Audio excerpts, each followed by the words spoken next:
पाप और पुण्य में ये बहुत बड़ा अंतर है। पाप और पुण्य के अंदर पाप अपने आप हो जाएगा। झूठ बोल दिया पाप हो गया, गलत कर्म कर दिया पाप हो गया, गलत दृष्टि से देख लिए पाप हो गया, किसी को चाटा मार दिया पाप हो गया, किसी का धन हड़प लिया पाप हो गया, किसी की कोई वस्तु रख ली पाप हो गया। पाप अपने आप हो जाता है, पर पुण्य अपने आप नहीं होता, पुण्य को करना पड़ता है। पाप को करना नहीं पड़ता, पाप अपने आप हो जाएगा।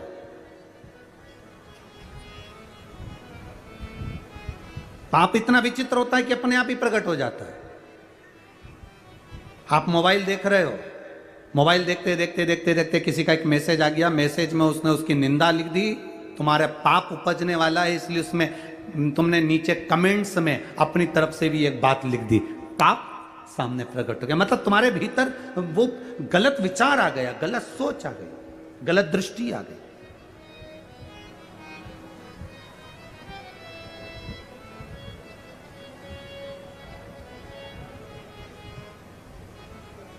पाप अपने आप हो जाता है, पर पुण्य अपने आप नहीं होता, पुण्य को करना पड़ता। पुण्य को करोगे तो पुण्य होगा। किसी को भोजन कराया, भूखे को भोजन कराया, प्यासे को पानी पिलाया, तुमने अगर पुण्य कमाया, पुण्य की कमाई आपको खुद करना पड़ेगी, पर पाप अपने आप हो जाता है। पाप को वो कहते हैं ना, अंदर जो भरा होता है वही, जो अंदर भरा है वही, उसी की डकार आती है, जो अंदर भर रहा है।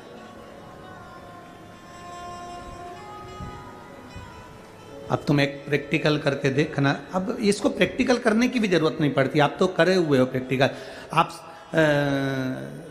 एक काम करना, कड़ी बनाकर चावल के साथ कड़ी खा जाना। अब तुम्हें दिन भर कड़ी की डकार आएगी कि नहीं आएगी? अरे बोलो तो जम के जरा। अब इडली सांभर खा लो, बोलो जम के बोलो जरा, इडली सांभर की डकार आएगी। गुलाब जामुन खा गए, जलेबी खा गए, पानी पतासा खा गए, पानी जो अंदर भरा है डकार उसी की आती है। जिसके अंदर ईर्ष्या भरी होती है वो 24 घंटे बुराई में लगा रहता है, क्योंकि डकार उसी की आती है, डकार आती है।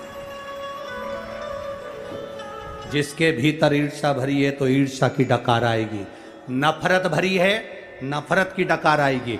निंदा भरी है, निंदा की डकार आएगी। तुम्हारे भीतर किसी की उन्नति देखकर, किसी की प्रोग्रेस देखकर, किसी के चार चांद देखकर, किसी की फैक्ट्री देखकर, किसी की दुकान देखकर, अगर तुम्हारे मुख से गलत विचार निकल रहे हैं, गलत बात निकल रही है, तुम किसी के लिए गलत लिख रहे हो, गलत सोच रहे हो, गलत बोल रहे हो, तो समझ लेना तुम्हारे अंदर कूट कूट के ईर्ष्या भरी हुई है, इसलिए उसकी डकार आ रही है। तुम्हारे अंदर बुराई भरी है तो बुराई की डकार आ रही है। तुम्हारे अंदर निंदा इतनी भर गई कि निंदा की डकार आ रही है। तुम्हारे अंदर इतना गंदगी भर गई कि तुम्हें कोई दुनिया का कोई व्यक्ति अच्छा ही नजर नहीं आ रहा, क्योंकि तुम्हारे अंदर बुराई की डकार आ रही है। वो केवल अंदर जो भरा है उसी की डकार प्रकट होती है।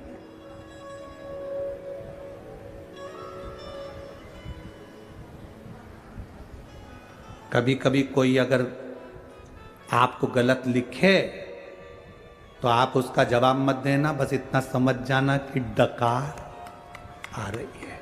इसके अंदर ईर्ष्या कितनी भर गई जो डकार आ रही, गलत लिख रहा है, गलत सोच रहा है, गलत विचार कर रहा है, गलत दृष्टि रख रहा है, गलत विचार से सराबोर हो रहा है। उसके अंदर भरा कितना है, उसके अंदर भरा क्या है।